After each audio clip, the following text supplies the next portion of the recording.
The classroom door burst open with such force that the wooden handle slammed against the wall, leaving a small dent in the pale blue paint. Two uniformed police officers stood silhouetted in the doorway, their imposing presence immediately silencing the gentle hum of 8-year-old voices. Ms. Peterson's third-grade arithmetic lesson froze mid-equation. 22 pairs of young eyes widened in a mixture of fear and fascination as the taller officer stepped forward, his hand resting uncomfortably close to his holstered weapon. "We need Elijah Washington," he announced, scanning the classroom with practiced efficiency. His voice carried none of the gentleness typically reserved for children. "Now." In the third row, a small boy with wire-rimmed glasses and a faded Marvel superhero t-shirt visibly trembled. Elijah's brown eyes, already large behind his glasses, grew wider as his classmates turned to stare. The bright red scar that traced from behind his ear down to his collar, still healing from his recent surgery, seemed to pulse against his dark skin. His breathing quickened as his small hand instinctively reached up to touch the medical bracelet on his wrist. "Ms." Peterson stepped protectively toward Elijah's desk. "Officers, may I ask what this is about? These are children, and I'm in the middle of—" "Ma'am, we have orders to remove this child from the premises immediately. It's a public health matter." The second officer, shorter and stockier, cut her off while producing an official-looking document. "School nurse Karen Whitfield has filed an emergency report citing immediate infection risk." Outside in the administrative wing, Angela and Marcus Washington sat rigid in the vinyl chairs of the principal's waiting area, their bodies tense with barely contained panic. Angela's mascara had carved uneven black trails down her cheeks. Her husband's arm encircled her shoulders, but his own hands shook visibly as they waited. The muffled sound of their 7-year-old daughter Zoe softly singing to herself came from the corner, where she'd been given crayons and coloring sheets by a sympathetic secretary who couldn't meet their eyes. "I don't understand," Marcus whispered hoarsely, his voice raw. "He just had a routine shunt revision. The doctors cleared him to return. We provided all the documentation they asked for." Angela's body suddenly stiffened as the hall door opened. Her tear-filled eyes locked on Elijah being escorted between the two officers. His small shoulders hunched forward, his eyes fixed on the ground. She lunged from her seat with a guttural cry that seemed torn from somewhere primal and deep. "Don't touch my baby!"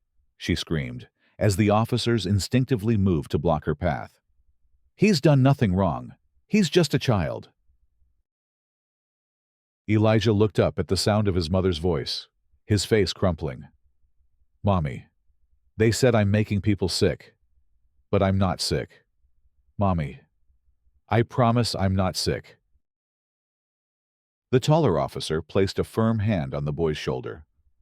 "Ma'am, please stay back. We've been instructed to transport him to the county health department for assessment." As Marcus rose to his feet, the office door opened again. Principal Davis emerged with Nurse Karen Whitfield close behind, her gray-blonde hair pulled back in a severe bun, her expression set in grim determination. Karen clutched a red folder to her chest like armor. "The officers are following protocol, Mr. and Mrs. Washington," the principal began, his discomfort evident in his shifting posture.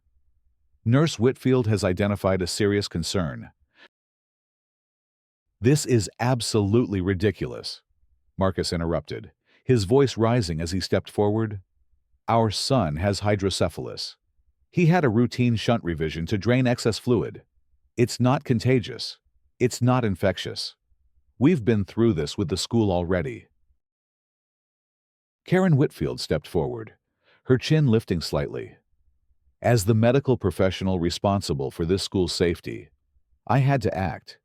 That surgical site is clearly infected and poses an immediate risk to other children. I've documented extensive symptoms." "What symptoms?" Angela cried, her voice breaking. "He doesn't have symptoms. His neurosurgeon cleared him yesterday."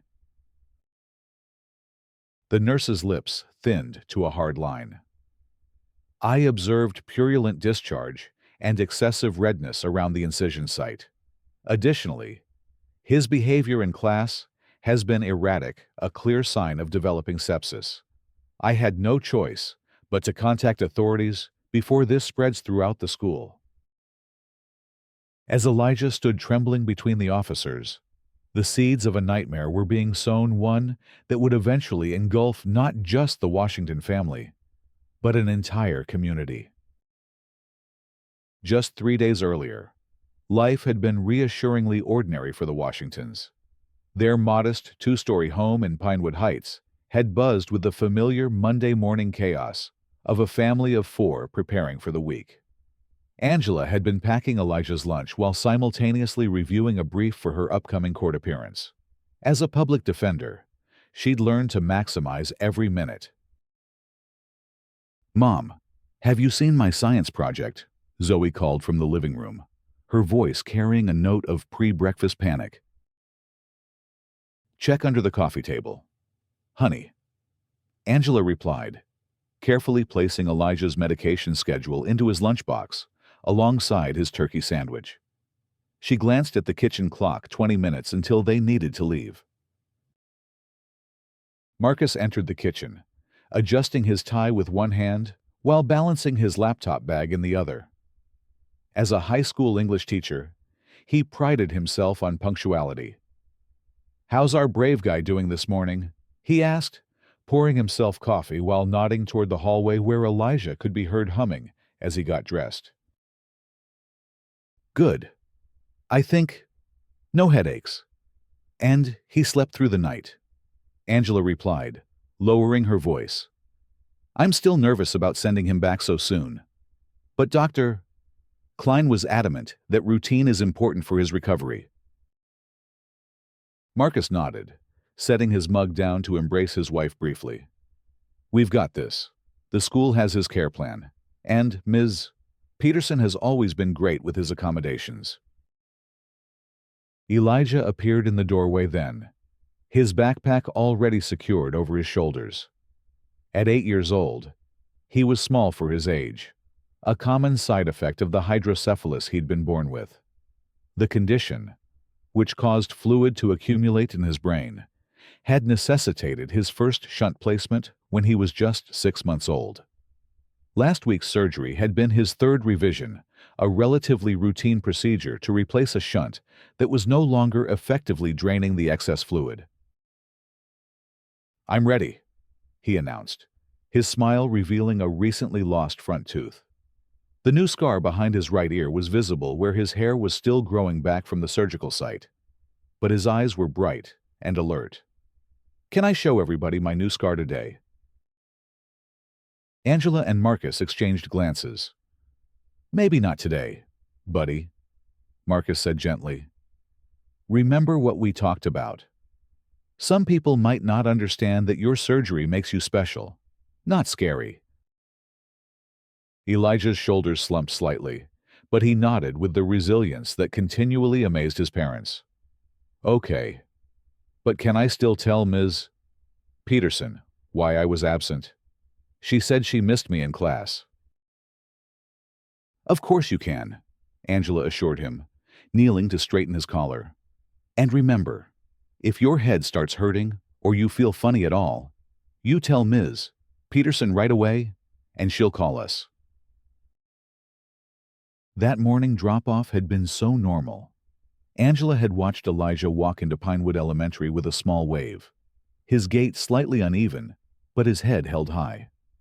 She'd had no way of knowing that in less than 72 hours, their lives would be upended by a storm of prejudice, misinformation, and abuse of power orchestrated by a woman they barely knew. Elijah's first day back had gone smoothly. Ms. Peterson welcomed him warmly, making no fuss about his absence, but giving his shoulder a gentle squeeze of acknowledgement. His classmates were curious, but respectful, having been prepared for his return. During his mandatory midday check-in at the nurse's office, he'd encountered Karen Whitfield for the first time. "You must be Elijah," she'd said, her eyes immediately fixing on the visible portion of his scar as he entered her sterile domain. "I'm Nurse Whitfield. I'll be checking your surgical site." Something in her tone had made Elijah hesitate at the threshold. The previous school nurse, Ms. Gonzalez, had always greeted him with a warm smile and stickers after his checkups. This new woman's eyes were cold as they assessed him. "It doesn't hurt anymore," Elijah offered, slowly approaching her desk. "I'll be the judge of that," she replied crisply. "Sit on the exam table and remove your shirt." As Elijah complied, Karen donned gloves with sharp, snapping motions. Her examination was clinical and rough, her fingers prodding the healing incision with none of the gentleness his doctors had shown. When Elijah winced, she made a small noise of disapproval. "Does that hurt?" she asked, pressing again on the tender spot. "Only when you push hard," Elijah answered honestly. Karen made a note in his file. "Sensitivity at incision site," she muttered as she wrote, "Any headaches, dizziness, confusion?" "No, ma'am. Dr. Klein said I'm healing really well." Was her only response as she continued writing. The second day had brought the first hint of trouble. During Elijah's check-in, Karen had spent an unusually long time examining his scar, her expression growing increasingly concerned. "This redness shouldn't be here," she declared, though Dr. Klein had specifically mentioned that some redness around the incision was normal. "And there's discharge." "Dr. Klein said a little bit of clear fluid is okay," Elijah had tried to explain, remembering his parents' careful review of what to expect during healing. Karen's mouth had tightened. "I've been a nurse for 27 years, young man. I think I know what infection looks like." That afternoon, she'd called Angela with concerns about Elijah's surgical site, suggesting that Angela take him back to the doctor. Angela had calmly explained that they had a follow-up appointment scheduled for the following week, and that all of Elijah's symptoms were within normal parameters, according to his neurosurgeon. "Well, I'm documenting my professional observations," Karen had replied stiffly. "And I'm concerned about exposure to other children." Angela had ended the call feeling uneasy, but not truly alarmed. In her years navigating the healthcare system for Elijah, she'd occasionally encountered medical professionals who overstepped or misunderstood his condition. Usually, providing additional documentation resolved the issue. That night, she'd emailed Dr. Klein's office requesting a letter clarifying that Elijah posed no infection risk, planning to deliver it to the school the next morning. But by then, it was already too late. Now, as the Washingtons stood in the principal's office watching their terrified son being held by police officers, the full magnitude of Karen's actions began to unfold. "I'm invoking emergency quarantine protocols," Karen was saying to Principal Davis, her voice carrying an unsettling note of triumph. "Section 4.3 of the district health policy gives me this authority. The boy needs to be isolated until the health department confirms he's not contagious." Marcus stepped forward, his professor's voice cutting through the chaos with controlled fury. "My son has a medical condition that is documented in his school records. He is not contagious. This is a gross overreaction and, frankly, discriminatory treatment of a child with a disability. The decision has been made. Mr. Washington," Principal Davis replied, though his discomfort was evident. "Nurse Whitfield has filed the necessary paperwork. We're bound by protocol to To traumatize an 8-year-old by having him removed by police, Angela interjected, her legal training breaking through her maternal panic. To treat him like a criminal because of a medical condition protected under the Americans with Disabilities Act. I'd like to see this paperwork immediately. Karen clutched her red folder tighter. The paperwork has already been submitted to the health department. These officers are here to ensure proper quarantine procedures. The taller officer shifted uncomfortably. Ma'am, we were dispatched on a public health emergency call. We were told there was an immediate infection risk, requiring isolation protocols. This is absurd, Angela said, fighting to control her voice as she noticed Elijah's increasing distress. My husband and I are his parents. We have his medical documentation. We should be the ones taking him to see any necessary medical personnel, not the police. Principal Davis cleared his throat. Perhaps we can reach a compromise. If you're willing to take Elijah immediately to the health department yourselves for clearance. No compromise is possible when public safety is at risk. Karen interrupted sharply. The protocol is clear. The boy must be transported by authorities to ensure proper quarantine procedures are followed. As the adults argued, Elijah's breathing became increasingly labored. His small chest heaved with effort as panic constricted his airways. Zoe, observing her brother's distress, abandoned her coloring and ran to his side. Eli needs his inhaler, she announced with the straightforward clarity of a 7-year-old. He's having an asthma attack. The room fell silent as all eyes turned to Elijah, whose lips were now taking on a bluish tinge as he struggled to breathe. Angela immediately reached for her purse, but Karen stepped forward. Don't touch him, she commanded. This could be a symptom of the infection spreading to his respiratory system. Angela's face contorted with disbelief. It's asthma. He's having an anxiety-induced asthma attack because you're traumatizing him. As Elijah's condition deteriorated, even the officers recognized the immediate medical emergency. The shorter one radioed for paramedics, while his partner looked increasingly uncertain about their role in this situation. Ma'am, we need to help this child now, he said to Karen. If his mother has medication. Karen's stance remained rigid. As the medical professional present, I cannot allow untested medication to be administered during a potential infectious crisis. Marcus, who had been watching this exchange with mounting horror, suddenly moved with decisive purpose. He strode to his son, lifted him into his arms, and turned toward the door. We're taking our son to the emergency room, he announced in a voice that brooked no argument. You can follow us there if you wish. But we are leaving. Now. The officers, faced with a child in obvious medical distress, stepped aside. Principal Davis made no move to intervene. Only Karen protested, her voice rising to a shrill pitch. You can't leave. This is against protocol. I'll have to report this violation to the school board and health department.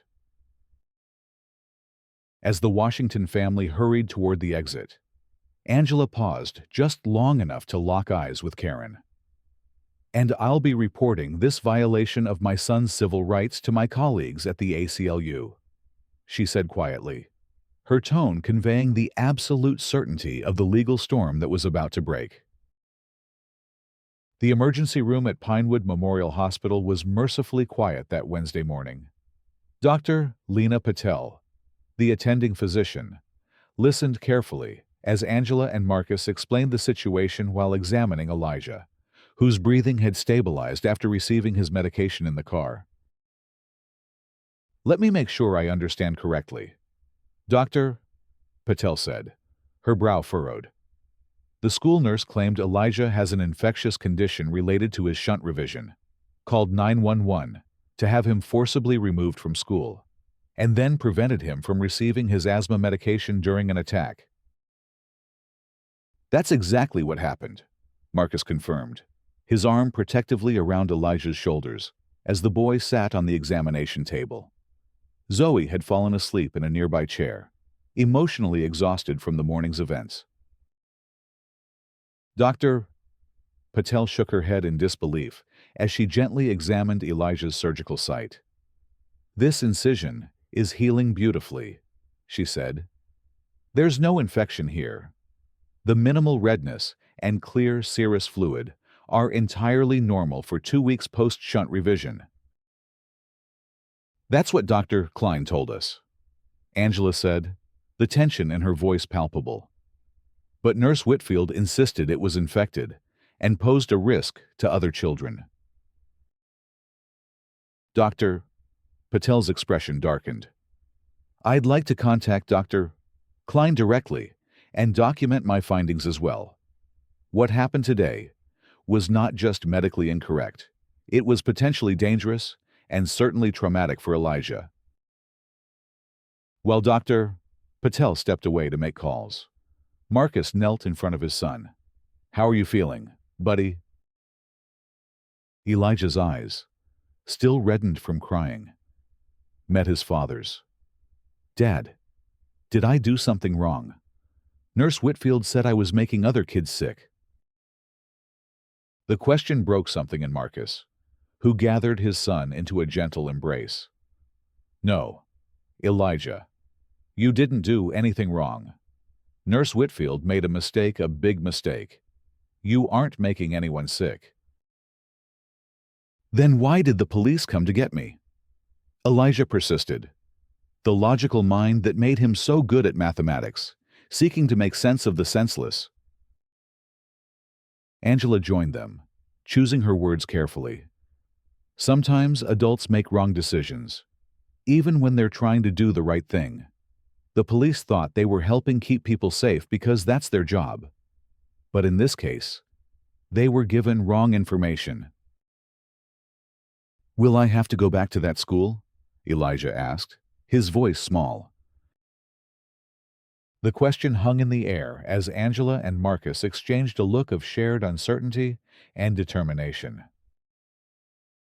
By the time they left the hospital 3 hours later, they carried with them a comprehensive medical report signed by both Dr. Patel and Dr. Klein, who had participated via video call, explicitly stating that Elijah's condition was non-infectious and that he was medically cleared to return to all normal activities.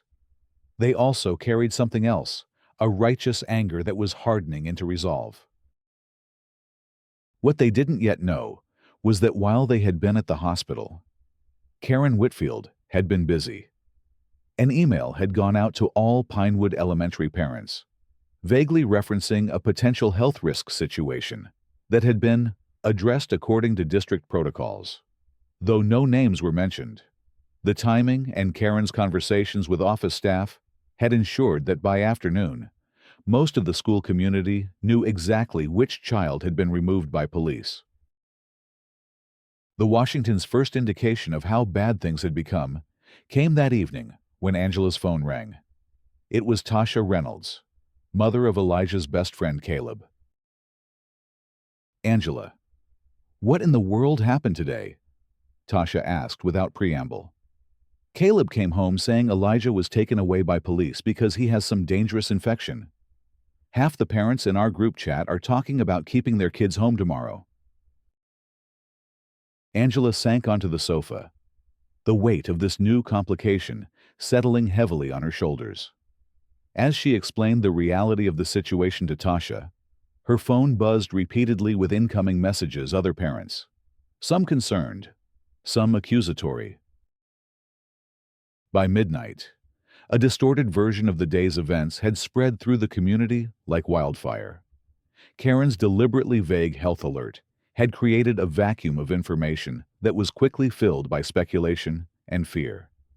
On the neighborhood social media group, parents were posting about the infected child and demanding answers from school administrators. Marcus discovered the online furor while Angela was tucking the children into bed. His hands shook with anger as he scrolled through comments questioning their parenting, their judgment, even suggesting that Elijah should be permanently homeschooled for the safety of normal children. When Angela returned downstairs, she found Marcus composing a detailed post explaining hydrocephalus, shunt revisions, and the day's events. "People need to know the truth," he said, his voice tight with emotion. "They're demonizing our son based on one woman's ignorance and prejudice." Angela placed her hand over his before he could hit post. "We need to be strategic," she said, her legal mind working despite her exhaustion. "If we put Elijah's medical information out there, we're violating his privacy to counter someone else's violation. We need to address this through official channels first." Marcus reluctantly set his phone aside. "So, what do we do?" "Wait while this woman continues spreading misinformation about our son." "No," Angela replied, a steely determination in her voice. "Tomorrow morning, we go to the district superintendent with our documentation. We file a formal complaint against Karen Whitfield. We request a meeting with the school board. And we make it clear that what happened today violated not just medical protocol, but federal law protecting students with disabilities." As they formulated their plan, neither of them could have anticipated just how quickly and how badly the situation would escalate. The next morning, Marcus took the day off from teaching to accompany Angela to the district offices. They arrived early, medical documentation and formal complaint in hand, only to discover that Karen Whitfield had already scheduled an emergency meeting with Superintendent Garner and the district's legal counsel. "Mr. and Mrs. Washington," Superintendent Garner greeted them with careful neutrality. "I understand there was an incident yesterday involving your son." "An incident," Marcus repeated incredulously. "Our son was forcibly removed from his classroom by police, denied medical treatment during an asthma attack, and subjected to discrimination based on his disability. That's not an incident. That's a violation of his civil rights." The superintendent gestured toward chairs across from his desk. "Please, let's discuss this calmly. Nurse Whitfield has raised serious concerns about proper protocols for students returning after certain medical procedures." As they sat, Angela noticed Karen seated in the corner of the office, her posture rigid, that red folder once again clutched to her chest. The woman didn't meet Angela's eyes. "Superintendent Garner," Angela began, placing their medical documentation on his desk. "My son has a documented disability protected under the ADA. He underwent a routine medical procedure and was cleared by his neurosurgeon to return to school. We provided all required documentation. Despite this, your school nurse made medically inaccurate claims about his condition, caused him to be publicly removed from class by police, denied him necessary medication during a medical emergency, and then sent a community-wide email that has resulted in misinformation and stigmatization of our child." The district's lawyer, a sharp-featured man in his 50s, leaned forward. "Mrs. Washington, Nurse Whitfield was following district health protocols for suspected infectious conditions. Her primary responsibility is to the entire student population." "There was no suspected infectious condition," Marcus interjected. "There was a visible surgical scar that was healing normally, as documented by 2 separate physicians." He slid the hospital report across the desk. Karen finally spoke, her voice carrying a defensive edge. "With all due respect to the doctors who examined him later, at the time of my assessment, the child presented with symptoms consistent with a surgical site infection, redness, discharge, and behavioral changes." "Behavioral changes," Angela interrupted sharply. "What behavioral changes?" Karen flipped open her folder. The child exhibited irritability during examination, resistance to questioning, and decreased attention span in class, all potential indicators of developing sepsis. Marcus stared at her in disbelief. He was irritable because you were roughly handling a sensitive surgical site. He was resistant because he was trying to tell you what his actual doctor had said about his healing. And any decreased attention span might have something to do with the fact that he's recovering from brain surgery. The superintendent raised his hands in a placating gesture. Let's take a step back. Clearly, there's been a breakdown in communication. Perhaps we can... This isn't about communication. Angela cut in, her professional composure beginning to crack. This is about discrimination. This is about a medical professional who ignored documented medical information in favor of her own biased assumptions. And I have to wonder why. Why would Nurse Whitfield disregard a neurosurgeon's clearance? Why would she insist on quarantine protocols for a non-infectious condition? Why would she call 911 instead of contacting us first? Karen's face flushed. I resent the implication that I had any motive other than protecting public health. Then explain to me. Angela pressed. Why you told the responding officers that Elijah had a dangerous infection when his medical records clearly state his condition is not infectious. Explain why you prevented him from receiving medication during an asthma attack. Explain why you sent a community-wide email that has resulted in our son being labeled as the infected child throughout the school. The room fell silent. The superintendent looked increasingly uncomfortable as he glanced between Karen and the Washingtons. We've reviewed Nurse Whitfield's actions, the lawyer finally said, and while her methods may have been overzealous, she was acting within the scope of her authority under district health protocols. Marcus leaned forward. And what about the district's obligations under the Americans with Disabilities Act? What about its responsibility to protect students from discrimination? What about basic human decency toward a child who has already faced more medical challenges in his 8 years than most people face in a lifetime? The meeting continued for another tense hour, ending with the superintendent promising to review the situation and consider appropriate next steps. As they left the district offices, Angela and Marcus knew they had made little headway against the bureaucratic wall being erected to protect Karen and the district from accountability. What they didn't expect was to find a small group of reporters waiting outside. Word of the dramatic police removal of a child from Pinewood Elementary had reached local media, fueled by social media speculation and anonymous tips. Mr. and Mrs. Washington, can you comment on the quarantine situation at Pinewood Elementary? Called one reporter, thrusting a microphone toward them. Another pressed closer. Is it true your son was removed from school for having a contagious infection? How do you respond to parents who are concerned about exposure? Angela stepped protectively in front of Marcus as camera flashes went off. My son does not have an infectious condition. He is recovering from a routine medical procedure related to his disability.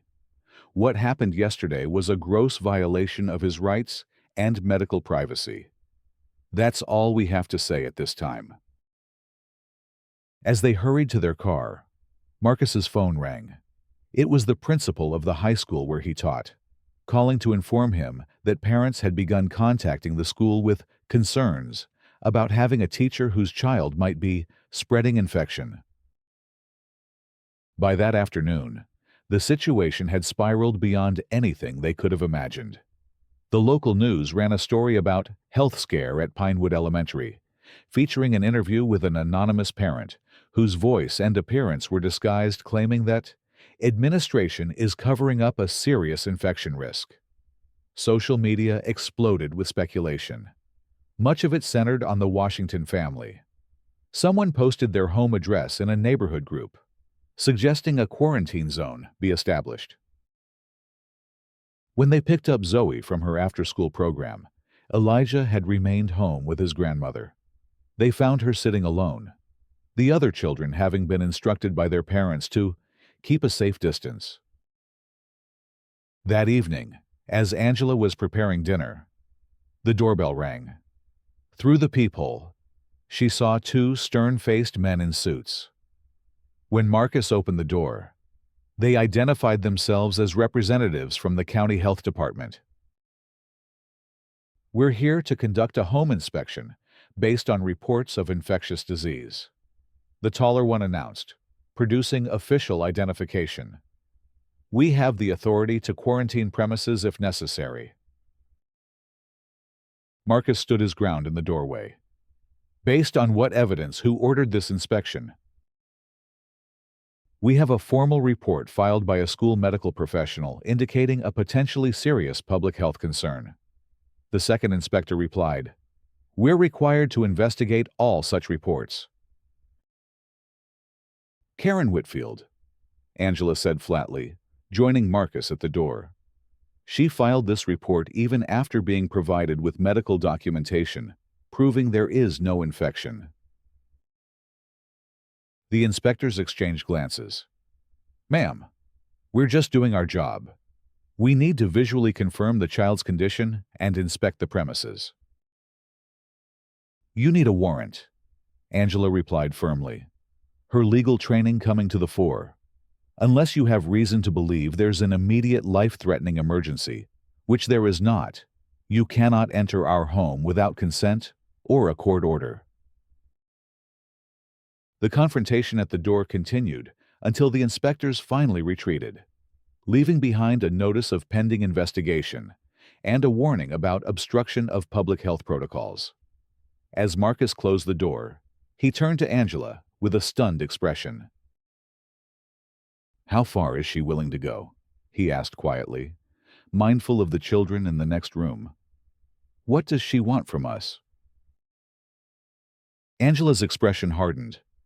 "I don't know, but I'm going to find out."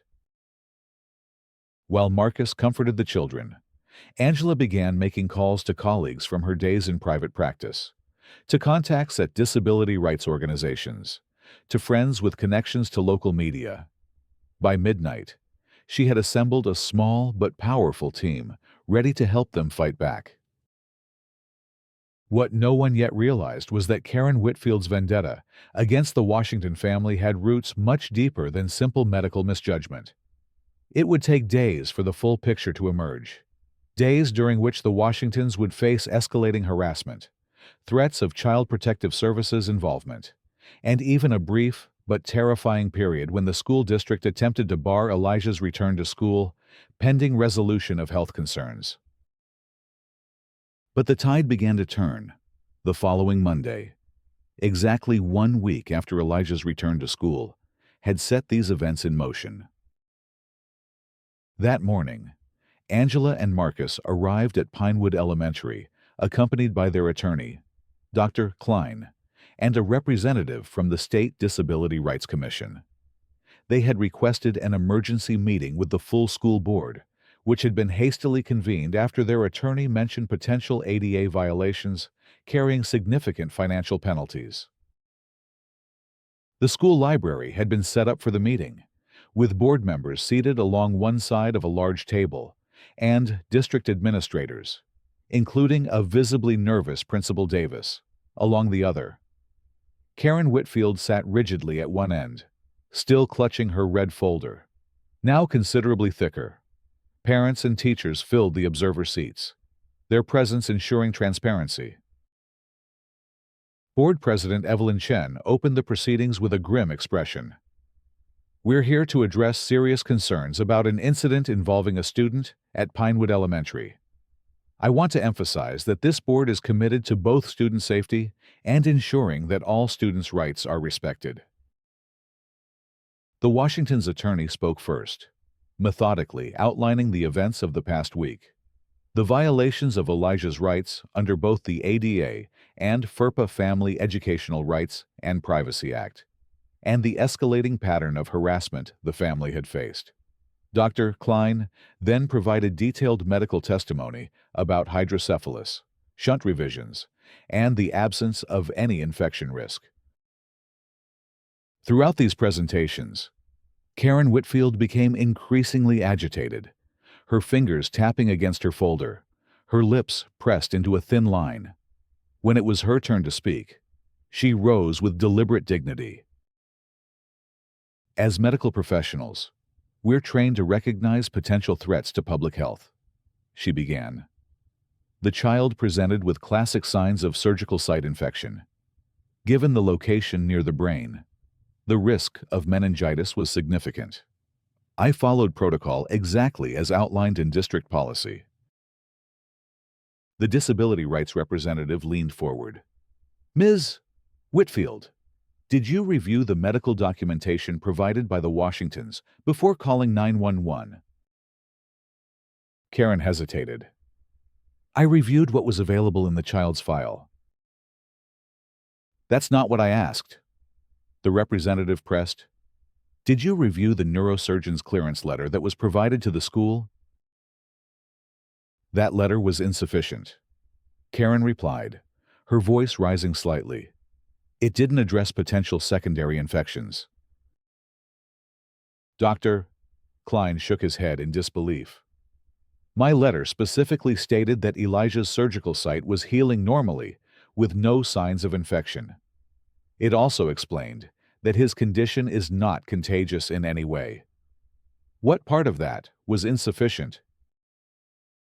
Karen's response was cut short when the boardroom door opened, and a woman in her 60s entered, moving quietly to a seat in the back row. Something about her presence caused Karen to falter mid-sentence, her face suddenly draining of color. The questioning continued, growing increasingly pointed as board members began to grasp the full extent of Karen's actions and their consequences. When asked why she had sent a community-wide email before any medical confirmation of her concerns, Karen became defensive. Parents have a right to know about health risks in their children's environment, she insisted. I was protecting the greater good. By creating panic based on medically inaccurate information, Angela countered. By subjecting our son to public humiliation and discrimination. As tensions escalated, Board President Chen called for a short recess. During the break, the mysterious woman who had caused such a reaction in Karen approached the Washingtons and introduced herself as Patricia Gonzalez, the former school nurse who had retired just before Karen was hired. I heard what was happening and had to come, she explained quietly.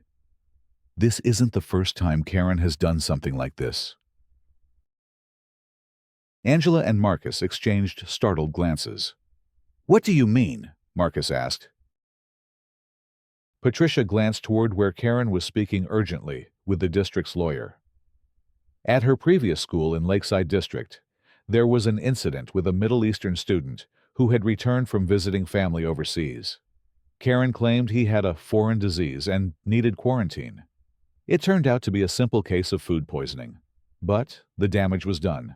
The family eventually moved away after weeks of harassment. Why wasn't this in her employment record? Angela asked, her legal mind immediately identifying the procedural failure.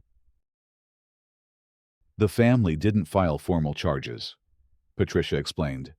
They just wanted the harassment to stop. The district handled it quietly, too quietly. When Karen applied here, her reference from Lakeside was glowing. I only know because my daughter teaches there and told me the real story. When the meeting reconvened, the atmosphere had shifted palpably. Board President Chen announced that the board had received new information that required further investigation and that Karen Whitfield would be placed on administrative leave, pending a complete review of her actions. Karen stood abruptly. This is outrageous. I was following protocol. These people, she gestured wildly toward the Washingtons, are manipulating the situation. Their child was a risk to public health. Ms. Whitfield, Chen responded firmly. Multiple medical professionals have confirmed that was not the case. Please sit down. Instead of complying, Karen clutched her folder tighter and turned to address the room directly. You don't understand. Some people bring diseases into our communities. Some people don't belong in our schools. I'm the only one with the courage to protect our children from these threats. The room fell silent at this outburst. The naked prejudice behind her actions finally laid bare. In that moment of shocked silence, Karen seemed to realize she had revealed too much. She gathered her belongings and stormed toward the exit, pausing only to point an accusing finger at the Washingtons. You'll regret this, she hissed. When something happens, remember, I tried to protect everyone. As the door slammed behind her, the boardroom erupted in murmurs. Board President Chen quickly called the meeting back to order, her expression grave.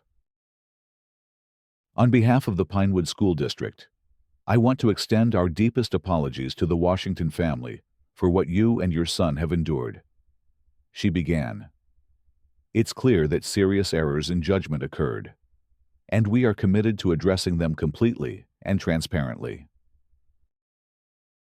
Over the next 2 hours, the meeting transformed into a constructive discussion of how to repair the damage done not just to Elijah and his family, but to the community's trust. Parents who had come ready to demand action against a health threat now listened in growing horror as the full story emerged. Many of them approaching the Washingtons during breaks to offer personal apologies for believing rumors or participating in social media speculation. By the meeting's end, the board had unanimously approved several immediate actions: a formal apology to the Washington family, a community-wide corrective statement about Elijah's condition and the misinformation that had been spread, mandatory disability awareness training for all staff, and a complete review of the district's health emergency protocols. Most significantly, they had initiated termination proceedings against Karen Whitfield based on her documented violations of district policy, student privacy laws, and professional ethics. As the Washingtons left the meeting, surrounded by supportive community members, Angela received a call from a colleague at the state nursing board. Based on the evidence they had submitted, an emergency hearing had been scheduled to review Karen's nursing license. The following weeks brought a gradual restoration of normalcy for the Washington family. Elijah returned to school, welcomed back by Ms. Peterson and classmates who had been properly educated about his condition. Marcus's position at the high school was secured after the superintendent issued a statement clarifying the misinformation that had circulated. The health department closed its investigation with a formal apology. 3 weeks after the board meeting, the state nursing board revoked Karen Whitfield's license, citing gross negligence, discriminatory conduct, and actions unbecoming of a medical professional. The investigation had uncovered not just the incident with Elijah and the previously unreported case from Lakeside, but a pattern of similar behaviors throughout her career, always targeting children who were in some way different, always cloaked in the language of public health and safety. The final resolution came 2 months later, when the Washingtons received a settlement offer from the school district. Rather than seeking personal damages, they negotiated for the creation of a mandatory disability awareness program for all district employees and the establishment of a review board for health-related actions that included disability advocates and medical professionals specializing in children with complex medical needs.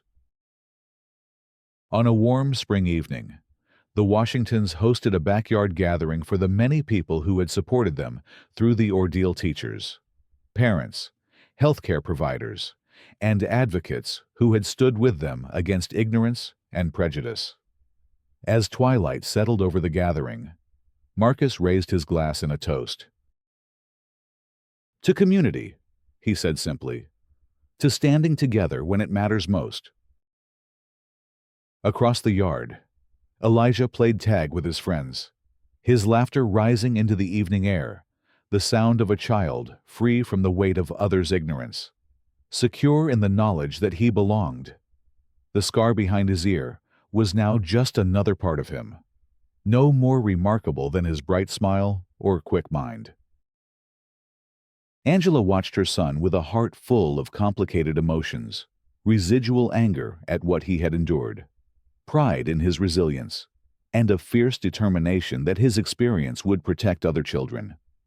She thought of the disability awareness curriculum being developed, of the policy changes already implemented, of the community that had ultimately rallied around a family in need. One battle had been won, but she knew the larger war against prejudice and ignorance continued. Next week, she would begin working part-time with the Disability Rights Commission, using her legal skills to advocate for other families facing discrimination.